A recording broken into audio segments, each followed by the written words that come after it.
اعوذ باللہ من الشیطان الرجیم بسم اللہ الرحمن الرحیم۔ محترم ناظرین، ذوالحجہ کا چاند نظر آتے ساتھ ہی سورۃ الکوثر کا یہ وظیفہ اس طرح کر لو۔ علم دین کے پیارے ناظرین، سورۃ الکوثر کا یہ وظیفہ بڑی مشکل سے ملا ہے۔ 200 ارب بھی مانگو گے تو انشاءاللہ تعالی ملیں گے۔ بسم اللہ الرحمن الرحیم۔ السلام علیکم ورحمۃ اللہ وبرکاتہ۔ محترم ناظرین کرام، آج آپ کو سورۃ الکوثر کا ایک بہت ہی نایاب اور مجرب وظیفہ بتا رہا ہوں۔ آپ نے یہ وظیفہ صرف اور صرف 3 دن کرنا ہے۔ صرف 3 دنوں کے اندر اندر آپ کی جو بھی بڑی سے بڑی حاجت ہوگی، جس بھی مقصد کے لیے آپ اس وظیفے کو پڑھو گے، آپ کا وہ مقصد انشاءاللہ 3 دنوں کے اندر اندر پورا ہو جائے گا۔ آپ کا مقصد کوئی بھی ہو، آپ کی حاجت جتنی مرضی بڑی ہو، چاہے آپ کی پریشانی کوئی بھی ہو، آپ جس بھی مقصد کے لیے اس وظیفے کو پڑھو گے، آپ کا وہ مقصد انشاءاللہ تعالی 3 دنوں کے اندر ہی اندر پورا ہو جائے گا۔ لیکن واضح کر دیں کہ آپ نے وظیفہ صرف جمعرات، جمعہ اور ہفتہ والے دن ہی کرنا ہے۔ لیکن واضح کر دیں کہ آپ نے یہ وظیفہ جیسے ہی چاند نظر آئے، اس وظیفے کو آپ نے شروع کر دینا ہے، اور آپ نے پورا مہینہ اس وظیفے کو کرتے رہنا ہے۔ اور آپ یہ وظیفہ 3 دن لگاتار کریں۔ 3 دن تو ضروری ہے، آپ نے 3 دن یہ وظیفہ کرنا ہے۔ انشاءاللہ یہ وظیفہ کرنے سے آپ کی ہر جائز حاجت پوری ہوگی اور آپ کی بڑی سے بڑی پریشانی ختم ہو جائے گی۔ آپ چاہے یہ وظیفہ اپنی خود کی شادی کے لیے کر رہے ہیں، یا پھر آپ کی بیٹیوں کی شادی نہیں ہو رہی ہے، اس کے لیے کر رہے ہیں، انشاءاللہ تعالی آپ کو اس میں بھی کامیابی ملے گی۔ اگر آپ بے روزگار ہیں تو آپ اس کے لیے بھی یہ وظیفہ کر سکتے ہیں۔ اگر آپ کی دشمن ہیں اور ان سے چھٹکارا پانے کے لیے بھی آپ یہ وظیفہ کر سکتے ہیں۔ اگر کسی سے محبت کرتے ہیں اور اس سے شادی ہی کرنا چاہتے ہیں، اور اس کے دل میں آپ اپنی محبت پیدا کرنا چاہتے ہیں، تو اس کے لیے بھی آپ یہ وظیفہ کر سکتے ہیں۔ آپ کی کوئی بھی حاجت ہو، کوئی بھی مقصد ہو، آپ اس وظیفے کے ذریعے اپنا مقصد پورا کر سکتے ہیں۔ آپ نے صرف 3 دن کے اندر اندر ہی ہر جائز مقصد پورا ہو جائے گا۔ اس وظیفے کو شروع کرنے سے پہلے درود شریف لازمی پڑھیے۔ درود شریف آپ ہمیشہ ہی درود ابراہیمی پڑھا کریں۔ آپ نے وظیفہ کس طرح کرنا ہے، آپ نے سورہ کس طرح پڑھنی ہے، تمام مسلمان اچھی طرح جانتے ہیں کہ سورہ کوثر قرآن پاک کی سب سے چھوٹی سورت ہے۔ اس کی 3 آیتیں ہیں، اور یہ سورہ قرآن پاک کے 30ویں پارے میں ہے۔ آپ کی کوئی بھی حاجت ہے، کوئی بھی مقصد ہے، لیکن شرط یہ ہے کہ وہ مقصد صرف جائز ہی ہونا چاہیے۔ اس کو ذہن میں رکھ کر آپ نے یہ وظیفہ کرنا ہے۔ وظیفہ کرتے وقت پورا دھیان آپ کا وظیفے پر ہی ہونا چاہیے، دل میں کوئی بھی وسوسہ نہ آئے۔ انشاءاللہ اس وظیفے کو کرنے کے بعد آپ کی اللہ سے مانگی ہر دعا قبول ہوگی۔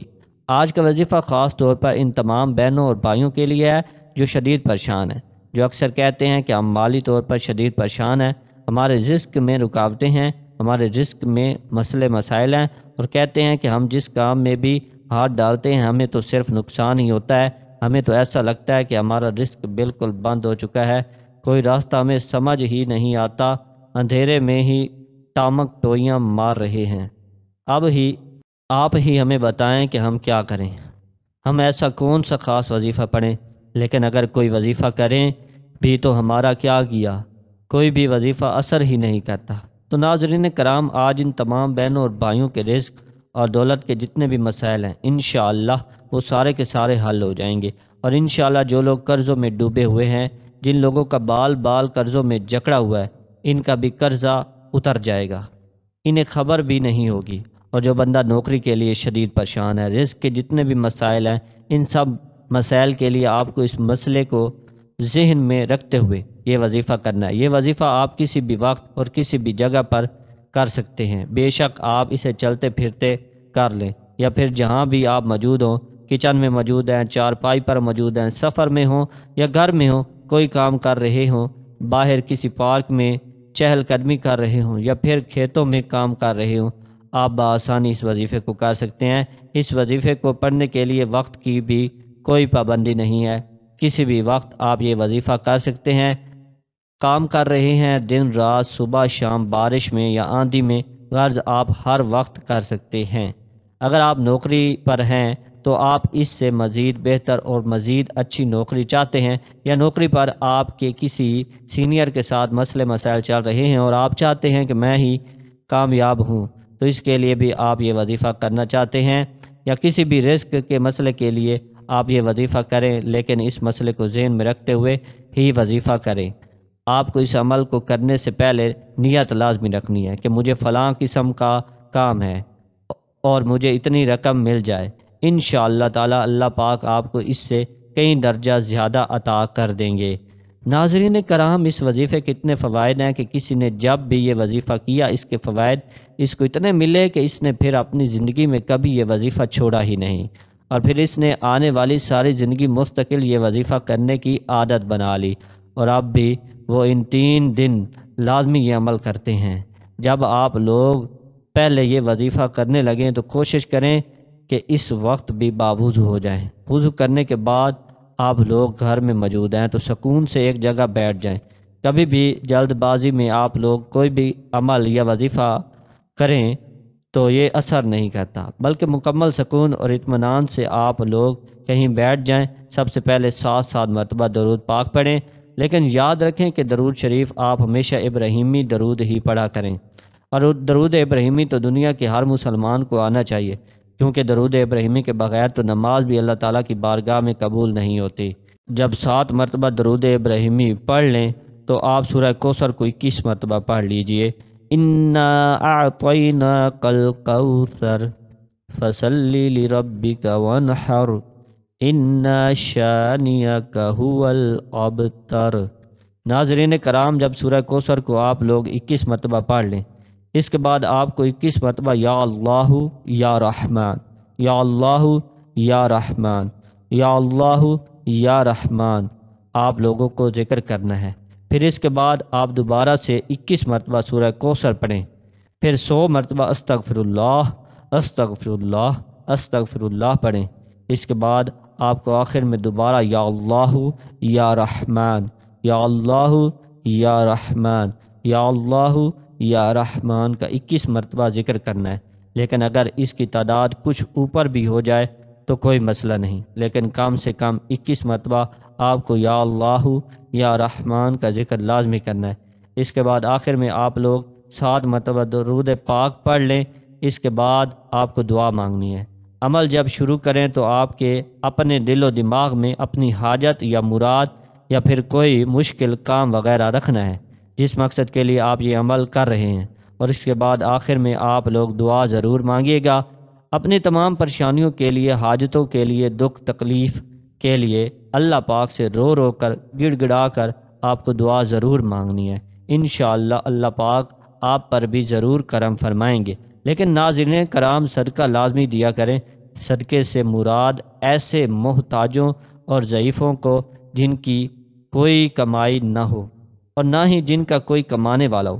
صدقہ کے لیے بہترین یہ ہے کہ آپ اپنے قریبی ارد گرد کے ہمسایوں پر نظر دوڑائیں، تو آپ کو کئی گھرانے ایسے نظر آئیں گے کہ جن کے پاس کچھ بھی نہیں ہے، لیکن وہ پھر بھی کسی دوسرے کے آگے ہاتھ نہیں پھیلاتے۔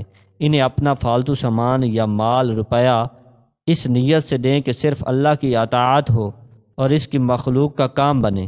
بخاری و مسلم کی حدیث میں ہے کہ 7 قسم کے لوگوں کو اللہ تعالیٰ اپنے عرش کے سائے تلے جگہ دے گا، جس دن اس کے سائے کے سوا کوئی سایہ نہ ہوگا۔ ان میں ایک وہ ہے جو صدقہ دیتا ہے، لیکن اس طرح پوشیدہ طور پر کہ داہنے ہاتھ کے خرچ کی بائیں ہاتھ کو خبر نہیں لگتی، اور یہ ایک دوسری حدیث میں ہے کہ صدقہ خطاؤں کو اس طرح مٹا دیتا ہے جس طرح پانی آگ کو بجھا دیتی ہے۔ لیکن ناظرین کرام، کسی بھی عمل یا وظیفہ کے لیے بنیادی شرط یہی ہوتی ہے کہ مقصد جائز ہو اور عمل کرنے والا 5 وقت کا نمازی بھی ہو۔ اگر آپ 5 وقت نماز پڑھیں گے تو انشاءاللہ وظیفہ بھی اپنا اثر دکھائے گا۔ اگر آپ نماز نہیں پڑھیں گے تو پھر وظیفہ بھی اثر نہیں کرے گا۔ لیکن اس کے ساتھ ساتھ پوری ایمانداری، سچے دل اور مکمل محنت سے اس پریشانی یا حاجت کے حل کے لیے کوشش بھی جاری رکھیں۔ انشاءاللہ تعالی اللہ تعالیٰ آپ کے حق میں بہتر فرمائیں گے۔ آخر میں دعا ہے کہ اللہ تعالی ہمارے اس وظیفے میں کی گئی کسی بھی قسم کی کوئی بھی کمی کوتاہی کو اپنے پیارے حبیب حضرت محمد صلی اللہ علیہ وآلہ وسلم کے صدقے معاف فرمائے، اور ہمیں عذاب قبر اور عذاب حشر کی سختیوں سے محفوظ فرمائے، اور قیامت کے روز اپنے عرش کے نیچے سایہ نصیب فرمائے، اور نبی پاک صلی اللہ علیہ وآلہ وسلم کی شفاعت نصیب فرمائے۔ آمین ثم آمین۔ اگر آپ اس وظیفے کو کرنے کی اجازت چاہتے ہیں تو ہمارے علم دین چینل کو ضرور سبسکرائب کریں۔ اللہ تعالی ہم سب کا حامی و ناصر ہو اور مددگار ہو۔ السلام علیکم ورحمۃ اللہ وبرکاتہ۔